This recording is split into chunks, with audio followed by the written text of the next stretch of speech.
Welcome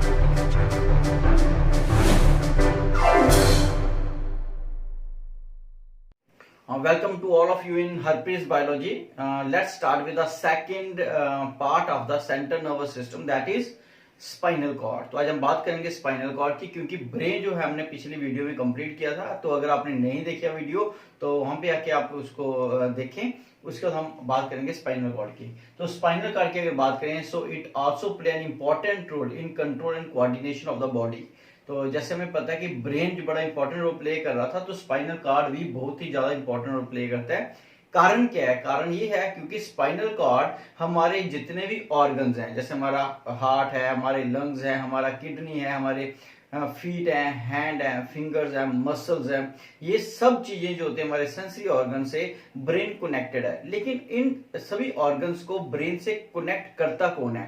तो अगर हम बात करें ब्रेन की, सो ब्रेन सब चीजों को ऑपरेट तो कर रहा है, लेकिन इन दोनों के बीच में हमारे ऑर्गन्स, मसल्स और ब्रेन के बीच में अगर कोई कोऑर्डिनेशन बना रहा है तो वो है spinal cord. It means spinal cord एक दोनों के बीच में लिंक का काम कर रहा है। जो हमारे ऑर्गन्स, जैसे मैं हाथ को हिला रहा हूं, तो ये हाथ हिला रहे हैं तो मैं अपने अकॉर्डिंगली हिला रहा हूँ, वॉलंटरली हिला रहा हूँ, तो मेरा ब्रेन जो है वो उसका एक्शन कर रहा है। तो स्पाइनल कॉर्ड ही है जो ब्रेन तक ये मैसेज पहुंचाता है। इट मींस कि स्पाइनल कॉर्ड जो है हमारे ऑर्गन्स, मसल्स और ब्रेन के बीच में कोऑर्डिनेशन बना के रखता है। लेकिन कई बार क्या होता है कि ब्रेन को बिना पूछे भी हमारे स्पाइनल कॉर्ड को आंसर देना पड़ता है। वो कुछ इमरजेंसी केसेस में ऐसा हो सकता है कि यहाँ पे हो सकता है कोई नुकसान हो जाए। So that process is called reflex action. Reflex action का नाम देते हैं उसको। So at that time without the consultation of brain ही स्पाइनल कॉर्ड को आंसर देना पड़ता है, ताकि हमारी बॉडी को लॉस ना हो जाए।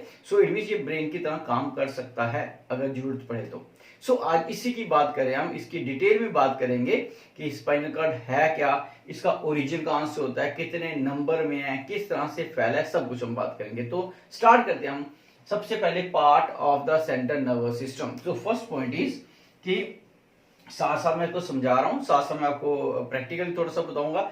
वहां पे आपकी डायग्राम चल रही होगी, वहां पे भी आप तीनों साइड ध्यान देना पड़ेगा, मुझे सुनना भी है। मैं यहाँ पे आपको ब्रेन से बताऊंगा, आपको जो मैं यहाँ पे नोट्स दे रहा हूँ उसको भी, और यहाँ पे डायग्राम चल रही होगी साइड पे स्क्रीन पे, वो भी आपको देखना है। ओके, तो सबसे पहले हम बात करेंगे। So it is a part of the central nervous system, क्योंकि ब्रेन और स्पाइनल कॉर्ड दोनों मिलकर बनाते हैं central nervous system, because it is located in the centre.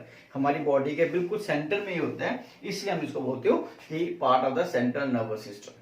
Okay, first part. Second part की बात करें कि अब बात आती है ओरिजिन, कि इसका ओरिजिन कहां से हुआ है। ब्रेन से हम बहुत है कनेक्टेड है, तो ब्रेन में तो बहुत सारे पार्ट है। So brain possess central nervous, that is central nervous system. अब बोल सकते हो सेंट्रल नर्वस सिस्टम में ब्रेन में क्या है, सेरिबिलम है, सेरिब्रम है, पोन्स है, मेडुला है, मिड ब्रेन है, इतना कुछ है। तो कहां पे कनेक्टेड है? तो मान लो कि ये हमारे पास आ गया स्पाइनल कॉर्ड, ओके, और ये हमारे पास आ गया ब्रेन। ओके, ये ब्रेन आ गया और ये आ गया स्पाइनल कॉर्ड। तो स्पाइनल हम तो बोलते हैं ऐसे अटैच है, ये ऐसे अटैच नहीं होता है। सो स्पाइनल कॉर्ड जो होता है वो इस तरह से अटैच है। सो हमारा ब्रेन स्टेम जो होता है वो भी इसका पार्ट आएगा। तो ब्रेन स्टेम में क्या क्या आता है? सो इट हम बोलते हैं it is connected to the brain stem. So वो क्या क्या आता है उसके अंदर? That is mid brain, medulla oblongata and pons varolii. तो ये सारे मिलके बनाते हैं that is brain stem. So ये ब्रेन स्टेम होती है, स्टॉक होता है ब्रेन का, और वहीं से ये कनेक्टेड होता है। ओके, तो ये इसका ओरिजिन आ गया कि ब्रेन के किस पार्ट से ये ओरिजिनेट होता है, कहां से आगे चलेगा। सेकंड आ गया हमारे पास, दैट इज एक्सटेंड। चलेगा ब्रेन के इस हिस्से से पीछे ब्रेन स्टेम से, देखिए कहां तक पहुंचेगा, इसका एंड कहां पे होगा। So it extend from the brain stem to the last vertebral column, मतलब जो आपकी रीढ़ की हड्डी होती है उसके लास्ट तक जाएगा ये। ओके, सो ये लास्ट पॉकेट तक ये चलेगा। ओके, यहां तक आ गया, यहां तक कोई मुश्किल?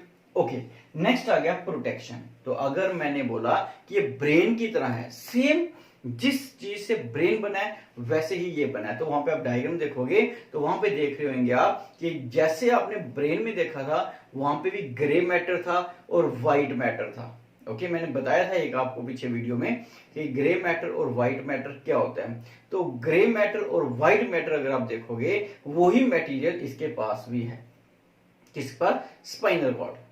अब आपको अगर किसी को नहीं पता कि ग्रे और व्हाइट मैटर क्या है तो मैं थोड़ा सा ब्रीफली आपको बता दूं वापस यहाँ पे डायग्राम ड्रॉ करके, क्योंकि इसके बिना आगे समझ नहीं आएगा। तो मान लो कि हमारे पास ये स्पाइनल कॉर्ड है इस तरह से, मान लो कि ये हमारे पास स्पाइनल कॉर्ड आ गई, तो इसका सेंटर आ गया, तो ये इसके बाहर आ गया, बाहर वाला पोर्शन। तो इस तरह से स्पाइनल, बीच में इसके क्या आ गया, एक छोटा सा कैनल आ गया। तो अगर मान लो ये आपके स्पाइनल कॉर्ड है, तो स्पाइनल कॉर्ड का जो सेंटर वाला पोर्शन है, जो आपको ये शक्ल इसकी थोड़ी सी बटरफ्लाई की तरह दिखती है, ओके। तो अगर हम इसको ये बाहर वाला माने, ये वाला आउटर आ गया, सो अगर ये इसका आउटर पोर्शन है, so this outer portion is white,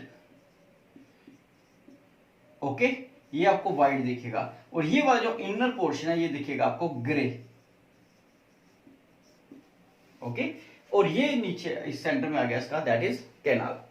अब बात आती है इसका ग्रे और व्हाइट ये है क्या, कलर क्यों ऐसा। तो मैंने आपको एक वीडियो डाली अभी मैंने, जिसमें मैंने न्यूरॉन बनाया है, तो स्ट्रक्चर ऑफ न्यूरॉन, वो भी देखो आप, उसमें भी थोड़ा क्लियर हो जाएगा।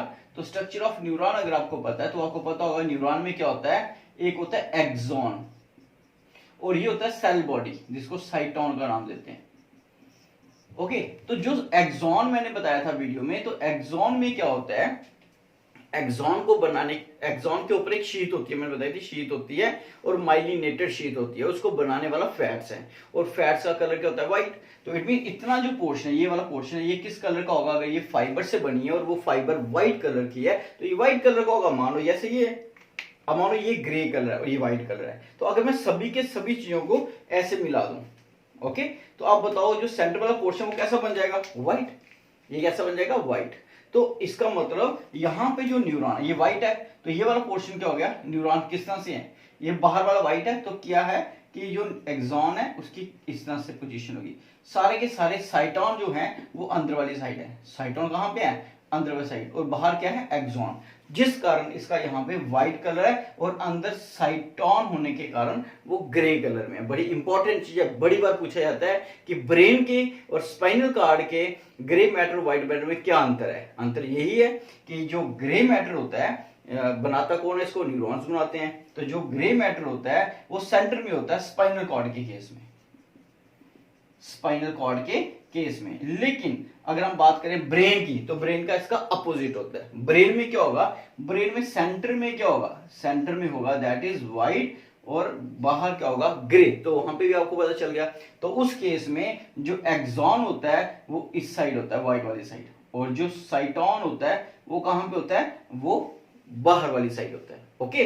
सो फिर से सुन लो कि ग्रे मैटर और व्हाइट मैटर का हिस्सा क्या है, कि ब्रेन के केस में जो व्हाइट मैटर होता है, मतलब सेंटर से, अगर वहां पे डायग्राम भी देखोगे स्क्रीन पे आपको पता चल जाएगा दोनों में डिफरेंस।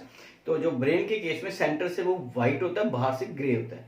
लेकिन स्पाइनल कॉर्ड में सेंटर से वो ग्रे कलर का होता है, बाहर से व्हाइट होता है। कुछ नहीं है, सिर्फ न्यूरॉन की पोजीशन।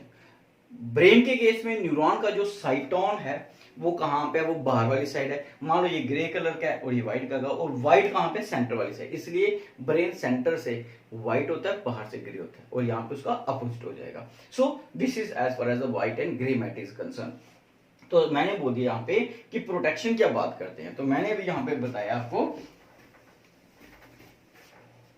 अब मैंने बताया एक्सटेंड कहां पे, वर्टिब्रल कॉलम तक, और मैंने ग्रे और व्हाइट का भी बता दिया, जो बड़ी बार पूछा जाता है। अब बात करते हैं प्रोटेक्शन की। तो प्रोटेक्शन आपने देखा था कि ब्रेन के केस में भी अगर आपने वीडियो देखी, तो वहां पे ब्रेन जो होता है उसको प्रोटेक्ट करने के लिए सबसे बाहर क्या होती है, एक हार्ड प्रोटेक्टिव कवरिंग, जिसको आपने क्रेनियम का नाम दिया था, okay.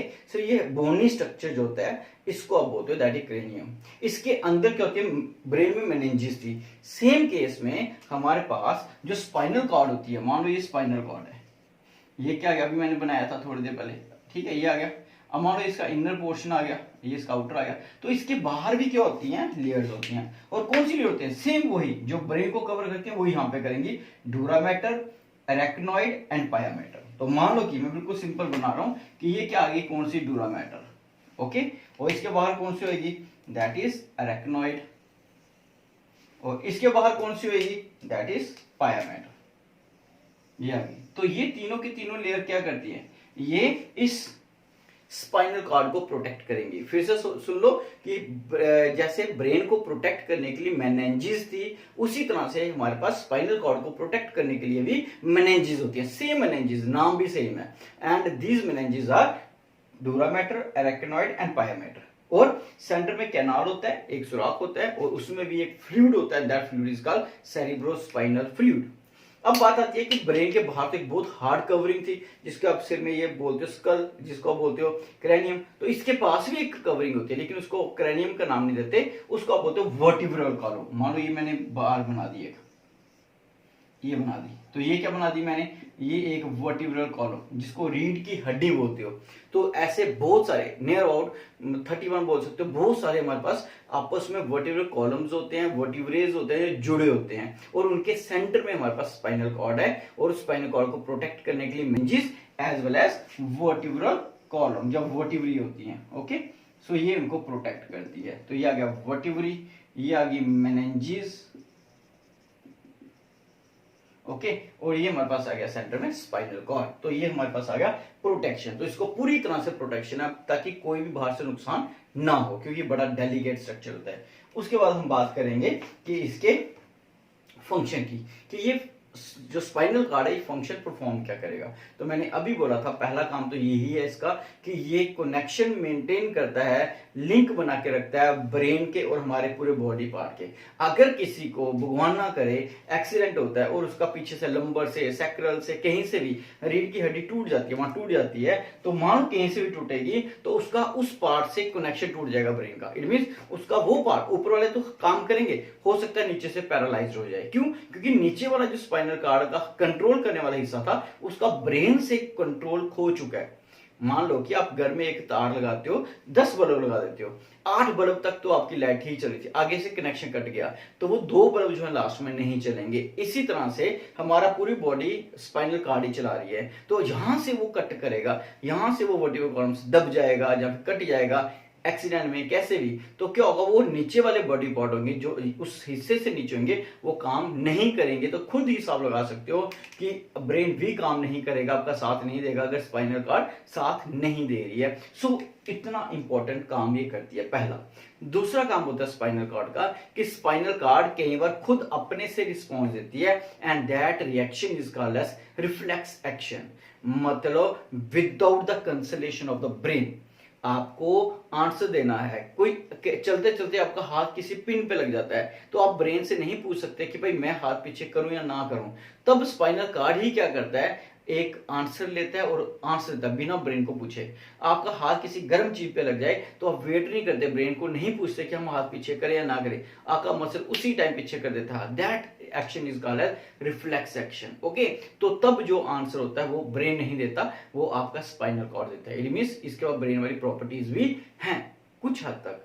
So this is the short notice बोल सकते हो, शॉर्ट लेक्चर बोल सकते हो ऑफ द स्पाइनल कॉर्ड। तो ये और ब्रेन दोनों मिलके हमारा बन गया सेंट्रल नर्वस सिस्टम कंप्लीट। अब हम बात करेंगे इसके बाद, that is peripheral nervous system. Second part of the nervous system is the peripheral nervous system. तो अगर पेरिफेरल की बात करें, इसका नाम कहां से पता, क्योंकि जो हमारा सेंट्रल नर्वस सिस्टम होता है वहां से जो हमारी नर्व्स बोल सकते हो ओरिजिनेट होती हैं और कहां पे जाती है, वो पेरिफेरी में जाती हैं। पेरिफेरी में हो गया साइड्स पे जाती हैं और उन ऑर्गन्स को कनेक्ट करती हैं ब्रेन के साथ। सो सेंटर से या ब्रेन से जो नर्व्स निकलती हैं, they constitute a system and that system is called peripheral nervous system. So अगर सिंपल भाषा में समझें तो मान लो साथ वहां पे डायग्राम देखते हो तो वहां पे आपने देखा होगा ब्रेन, और ब्रेन से देख रहे होंगे आप वहां से क्या निकली है, नर्व्स निकली हैं। सो ब्रेन को हम बोलते हैं क्रेनियम। ब्रेन को क्या बोलते हैं, क्रेनियम। वर्ड क्रेनियम है ही ब्रेन से रिलेटेड है, तो कहीं पे वर्ड आ जाए क्रेनियम तो आप बता सकते हो कि ये ब्रेन से रिलेटेड है, ओके। सो क्रेनियम इस ब्रेन हो गया। तो जब ब्रेन से क्या निकलेंगी, बहुत सारी ऐसे नर्व्स निकलेंगी, तो हम उस नर्व्स का नाम डाल देंगे cranium, cranial nerves. So this is called cranial nerve. So we have 12 pairs of cranial nerves, मतलब आपके ब्रेन से जो डायरेक्ट निकलती हैं, आपकी आईज में जा रही हैं, एक इधर जाएगी एक इधर जाएगी, अगर आपके ईयर में जा रही है तो एक इधर जाएगी एक इधर जाएगी, अगर नोज में जा रही है तो एक इधर जाएगी एक इधर जाएगी, चिक में जा रही है तो ऐसे मतलब पूरे के पूरे पेयर्स में जाती हैं, okay. So we have 12 pair of cranial nerves. First, so 12 pair का पेयर का मतलब मीन्स 24 टोटल। ओके, सो cranial nerves होगी। So these are the nerves that originate from the brain directly and they control the facial activities। और ये हमारे face की activities, हमारा हंसना, टंग को बाहर निकालना, गर्दन को हिलाना, ये सब जो एक्टिविटीज है फेस के रिलेटेड यहां से ऊपर, ये सारी कंट्रोल करती हैं cranial nerves. Okay, so second are the spinal nerves. So what are the spinal nerves? अगर क्रेनियल समझ आ गया तो स्पाइनल भी आ जाएगा। तो वहां पे देख रहे होंगे आप कि वहां पे आपको दिख रहा है स्पाइनल कॉर्ड। तो अभी मैंने बताया स्पाइनल कॉर्ड क्या है, रीढ़ की हड्डी के बीच में, दैट इज वर्टिब्रल कॉलम के inside. So vertebral column envelop the spinal cord. So the spine nerves that originate from the spinal cord, that these nerves are called as spinal nerves। okay, so all those nerves that originate from the spinal cord, they are called spinal nerves. फिर जाती कहां पे है? ये हमारे organs में जाएंगे, हमारे मसल्स में जाएंगे, हमारे डिफरेंट डिफरेंट जो ऑर्गन्स है उनको कंट्रोल करेंगी, हार्ट में जाएंगी, लंग्स में जाएंगी, किडनी में जाएंगी, लिवर में जाएंगी, तो वहां से निकल के जाती हैं। और इनका पेयर कितना होता है? 31 पेयर्स। तो 31 पेयर का मतलब हो गया 62 total number of the spinal nerves. Okay, so हमारी बॉडी के जितने भी ऑर्गन्स हैं वो सारे के सारे यही कंट्रोल करती हैं। कौन? Spinal nerves. यहां तक कोई मुश्किल? सो ये दो मिलके बनाते हैं peripheral nervous system. Okay, so function मैंने साथ साथ बता दिया कि क्रेनियम का काम है हमारे फेशियल एक्टिविटी को कंट्रोल करना, और स्पाइनल का काम है हमारी बॉडी के जितने ऑर्गन्स हैं वॉलेंट्री होते हैं, ये हम जो सोच समझ के जो हमारी बॉडी के कंट्रोल में होते हैं वो सारे के सारे ये कंट्रोल करेंगे। Okay, so this is as far as peripheral nervous system is the last portion of the nervous system is the autonomous nervous system। so what is autonomous nervous system? so the word itself indicate which is not controlled by ourself, जो हमारे control में नहीं है, that are automatically control और that are involuntary in action, जो involuntary action में है जहां फिर हम उसको कंट्रोल नहीं कर सकते, ऐसे सिस्टम को नाम दिया गया है ऑटोनोमस नर्वस सिस्टम। क्योंकि बहुत सारी एक्टिविटीज जो है वो हम खुद कंट्रोल कर सकते हैं, जैसे हमारे मसल का दौड़ना, पकड़ना किसी चीज को, हम किसी चीज पे 2, 4, 5 करते हैं, बड़ी सारी एक्टिविटीज हैं। लेकिन बहुत सारी ऐसी एक्टिविटीज भी हैं हमारी बॉडी में that are not under the control, जो हमारे कंट्रोल में है ही नहीं, तो वो अपने आप ही कंट्रोल करते हैं। और वो कौन करता है कंट्रोल? उसको कंट्रोल करने वाला एक सिस्टम है, and that system is called autonomous nervous. तो अब बात करेंगे autonomous nervous system is further divided to 2 parts. ये हमारे 2 पार्ट्स में डिवाइड किया गया है। First is the sympathetic nervous system and second is the parasympathetic nervous system. Okay, so what is sympathetic and parasympathetic nervous system, तो ये समझना पड़ेगा।